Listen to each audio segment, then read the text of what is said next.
এজন্য প্রত্যেক ফরজ নামাজের পরে তাসবিহ পড়বেন। বিশ্বনবী তাসবিহ পড়তেন, এগুলো মানুষ জানেই না। বিশ্বনবী সালাম ফিরানোর পরে প্রত্যেক নামাজের পর সাহাবাদের দিকে মুখ ফিরিয়ে বসতেন। কিন্তু আমাদের দেশে শুধু ফজরের নামাজের পর আর আসরের নামাজের পর ইমাম সাহেবরা বসে, ঠিক কিনা? বাকি তিন নামাজে জোহর, মাগরিব, এশার পরে কি বসে? কি করে? সালাম আলাইকুম, সালাম আলাইকুম, আমিন ইয়া রহমান রহিম, ঠিক কিনা? তো এত কম সময় কেন আপনার মিয়া? বিশ্বনবী ঘুরে বসে থাকতে পারেন, তাসবিহ পড়তে পারেন, আপনি কোন সলিমুদ্দি কোন কলিমুদ্দি হয়ে গিয়েছেন। প্রত্যেক নামাজের পরে মুসল্লিদের দিকে ফিরে বসেন। বিশ্বনবী সালাম ফিরানোর পরে আসসালামু আলাইকুম ওয়া রাহমাতুল্লাহ, আসসালামু আলাইকুম ওয়া রাহমাতুল্লাহ, সালাম ফিরানোর পরে আওয়াজ করে বিশ্বনবী বলতেন আল্লাহু আকবার। কি বলতেন? নামাজ শুরু করছেন আল্লাহু আকবার, সালাম ফিরায় শেষ তখন আল্লাহু আকবার।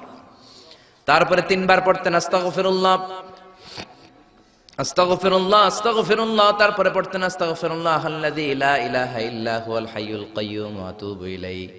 তারপরে 33 বার সুবহানাল্লাহ, 33 বার আলহামদুলিল্লাহ, 34 বার আল্লাহু আকবার। আসরা নাই? আরেকবার নাই, প্রত্যেকটাই 33 বার শেষ করবে লা ইলাহা ইল্লাল্লাহু ওয়াহদাহু লা শারীকা লাহু লাহুল মুলকু ওয়া লাহুল হামদু ইউহয়ী ওয়া ইউমীতু ওয়া হুয়া আলা কুল্লি শাইইন কাদির। এটা পড়ার পরে বিশ্বনবী আয়াতুল কুরসি পড়তেন। এরপরে পড়তেন আল্লাহুম্মা আনতাস সালাম ওয়া মিনকাস সালাম তাবারাকতা রাব্বানা ইয়া যাল জালালি ওয়াল ইকরাম। এরপরে পড়তেন রাদিতু বিল্লাহি রাব্বা ওয়া বিল ইসলামি দীনা ওয়া বিমুহাম্মাদিন নাবিয়্যা। তারপরে বলতেন আল্লাহুম্মা লা মানি'a লিমা আ'তাইতা ওয়া লা মু'তিয়া লিমা মান'আতা ওয়া লা ইয়ানফা'ু যাল জাদ্দি মিনকাল জাদ। এরপরে পড়তেন আল্লাহুম্মা ইয়া মুকাল্লিবাল কুলুবি সাব্বিত কুলুবানা আলা দীনিক, আল্লাহুম্মা ইয়া মুসাররিফাল কুলুবি সাররিফ কুলুবানা আলা তাআতিক। এরকম কত দোয়া যে বিশ্বনবী পড়তেন। তারপরে যদি আপনার মুনাজাত করতে মনে চায় মুনাজাত করেন, অথবা আপনি যে দোয়াটা করেছেন সেটাই যদি যথেষ্ট মনে করেন ওই দোয়াটাই করেন, সমস্যা নাই।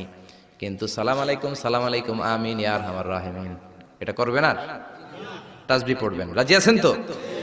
এই দোয়াগুলো করলে আল্লাহ কবুল করে। আবার বিশ্বনবী বললেন আযান ইকামতের মাঝখানের সময়টা, ওই সময় দোয়া করলে আপনার দোয়া কবুল করে নেয় কে? আল্লাহ। জামাতের 15 মিনিট বাকি, মসজিদে ঢুকেছেন, সুন্নত পরে অনেকে বসে বসে ঘড়ির দিকে তাকায় রয়েছে। তো ঘরে আপনার ঘড়ি নাই, ঘড়ির দিকে তাকিয়ে থাকেন কেন?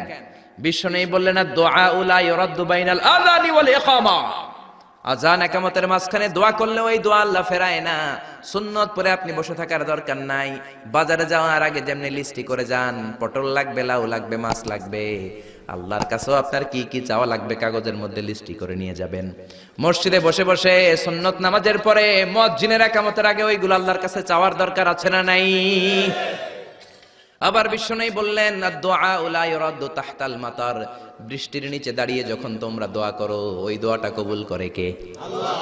তুফান, থান্ডার, সাইক্লোন, টর্নেডো যেটা হয় ওই বৃষ্টিটা না, ভ্যাপসা একটা গরম, এই গরমটাকে দূর করে দেওয়ার জন্য দেখবেন ঝিরিঝিরি একটা রহমতের বৃষ্টি পড়ে, আছে না নাই?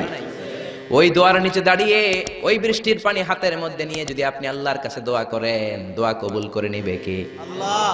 বৃষ্টির সময় দোয়া করলে যে কবুল হয় এটা জানি না, তো দোয়া করবে কেমনে? বৃষ্টির সময় দোয়া করবেন। আর এই দেশের মানুষ বৃষ্টি আসলে পাগল হয়ে যায়, গান বাজনা শুরু করে দেয়, আছে না নাই? এই বৃষ্টি ভেজা রাতে তুমি চইল্লা যাইও না, আছে না নাই? আরে বেটা দোয়া কর। আবার দেখি বৃষ্টি আসলে বড় বড় ডেক সেট বাজিয়ে দেয়, গান শুরু করে দেয়, বৃষ্টি পড়ে টাপুর টুপুর, পায়ে দিয়ে সোনার নূপুর, আঁকা বাঁকা মেঠো পথে কোন রূপসী হেঁটে যায়। কোন রূপসী হেঁটে যায় এটা জানা তোমার দরকার কি? তোমার রূপসী বউ লাগলে চাইবা একজনের কাছে, তিনি কে? এজন্য খবরদার, উপযুক্ত সময়গুলাতে আল্লাহর কাছে যদি আপনি দোয়ার মতো দোয়া করে দেন, আপনার দোয়া কবুল করে নেবে কে? এজন্য বিশ্বনবী বললেন খবরদার, ইযা আওয়াইতা ইলা ফিরাশিকা ফাকরা আয়াতুল কুরসি। রাত্রিবেলা যখন বিছানায় ঘুমাতে যাও, ঘুমাতে যাওয়ার আগে আয়াতুল কুরসি পড়ো। রাত্রিবেলা বিছানায় শুয়ে আয়াতুল কুরসি পড়লে জিন ভূত থেকে আপনার ঘরটারে হেফাজত করবে কে? রাতে ঘুমানোর সময় আয়াতুল কুরসি পড়বেন তো? It should be our special wazifa at every morning, at every evening for every Muslim. চিল্লায় বলেন ঠিক না? আবার বিশ্বনবী বললেন সকালবেলা যদি একবার আয়াতুল কুরসি পড়ো, সন্ধ্যা পর্যন্ত ফেরেশতা দিয়ে আপনারে হেফাজত করবে কে? আল্লাহ। আবার সন্ধ্যাবেলায় যদি একবার তুমি আয়াতুল কুরসি পড়ো, সকাল পর্যন্ত তোমারে গার্ড দিবে কে? আল্লাহ। এটা আল্লাহর পাঠানো গার্ড। এঞ্জেল গার্ড, ফেরেশতাদের গার্ড।